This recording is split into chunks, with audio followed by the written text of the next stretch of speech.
আজকের ভেলোরে আমাদের ডে 3 চললাম আমি আর মেয়ে। এখন সিএমসিতে কিছু টেস্ট আছে আজকেরও আমার।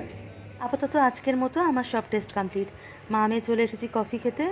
আর এই কফি খাওয়াটা এখন আমার আর মেয়ের একটা বদ অভ্যাসে দাঁড়িয়ে গেছে। হসপিটালে আসা মানেই কফি খাওয়া। এপ্রিলে যখন সিএমসিতে এসেছিলাম ইলেকশন ছিল বলে বেশি ভিড় ছিল না। এবার এতটাই ভিড়, যে কোনো ডিপার্টমেন্টে গা গলানোর জায়গা নেই। ঘড়িতে প্রায় 12টা 10। হসপিটাল দিয়ে ফেরার পথে মা মেয়ের দুজনের খাওয়ার জন্য 2 প্লেট ইডলি নিয়ে চলে এসেছি।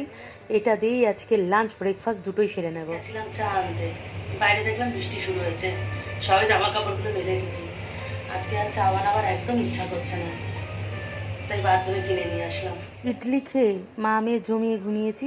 ঘুম থেকে উঠতেই খিদে পেয়ে গেছে, তো গেছিলাম চা আনতে। এই চা একদম গুছিয়ে নিয়েছি দুজনের জন্য। আমি পেশেন্ট হয়ে আমার বডিগার্ডকে সেবা করছি। বডিগার্ড আজকে দুপুরবেলা কিছু খায়নি বলে বডিগার্ডের শুধু খিদে পাচ্ছে। এখন বডিগার্ডের জন্য ইডলি বানিয়েছি, কারণ বডিগার্ড ইডলি খাবে।